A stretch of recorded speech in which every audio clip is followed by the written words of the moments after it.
One of the challenges we have is we've been living in human bodies now for millions of years. Well, that's what I believe at this stage in my life anyway. We've incarnated into these human bodies over and over again. We've just got so used to being in human bodies that we've actually forgotten who we really are. It's to really know we need to go within ourselves and find that self within us, to connect with that self. So really, for me, deepening the connection is about the journey to connect with that part of yourself that you're not customarily connected with.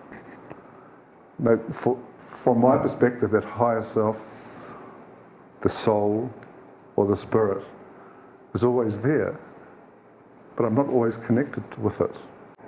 I'm more connected with my personality, my thoughts. And mostly we're in our thoughts. When a thought comes into your head, where does that thought come from? Or when there's no thoughts going in your head, then inspiration pops up, as Tim Boyd said yesterday in his talk. Where does that inspiration come from? And that's what we're trying to connect with. So the journey, so my journey in Theosophy has been exploring myself. Chris, yes. We've probably all had the experience when we've said something and the other person said, "Oh, where did you read that?" And you say, "I didn't read it. It popped out." So for me, the challenge of the whole journey is that I've forgotten who I am. So I'm now just reached retirement age, and I'm just starting to recognise that this journey is actually quite urgent, and perhaps I haven't worked out what the purpose of this journey in my life is. I know what it is. But how many of you know what your purpose in this incarnation is in life? Just raise your hand if you know. Yeah. So it's good. Yeah. It's hard to know. A lot of people don't know their purpose, or they think they don't know, and they go pay tens of thousands of dollars to try and find out. But all you really have to do is look at the reoccurring patterns in your life, and you see the purpose in your life. The reoccurring challenges that are happening in your life. What's going on for you? There's no two lives that are the same. Each one is different, Yet, at a deeper level, at a spiritual level, we're all connected. So one of the theosophical perspectives is that there's nothing in the universe that is not connected with everything else in the universe. So everything is connected. A thought I have affects everything in the universe. So, by God, I better watch my thoughts. And you do need to watch your thoughts, in a way. So how do you learn who you are? First, we have to learn how to observe ourselves. So first we have to learn how to observe ourselves. So how do you observe yourself, Helen? With meditation, and then allowing the changes that it brings to our lives and living them. Yeah. So meditation and observing what's happening in our lives. Well, in fact, the meditation, from my personal viewpoint, provides the change, and suddenly, for example, in the teaching profession, making a comment and thinking, did I say that? There's a difference here. Yeah. Recognising that there is a change. And in fact, I believe that for me personally, meditation has been the vehicle. Yeah. So for many people, meditation is a way to explore yourself at a deeper level. But there's lots of different ways to meditate.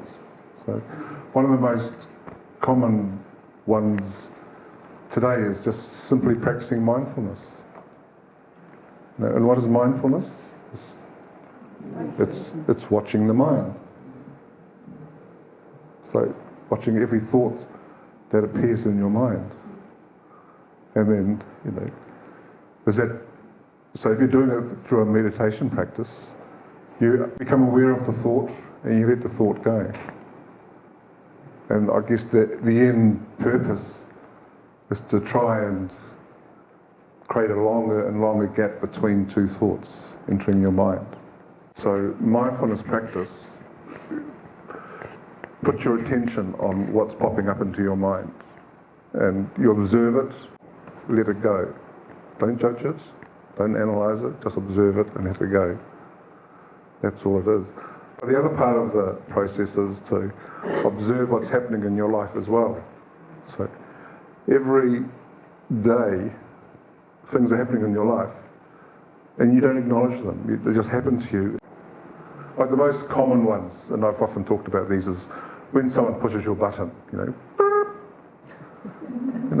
and just you get angry, you get wild, you go crazy, Why do they do this to me? What's their problem?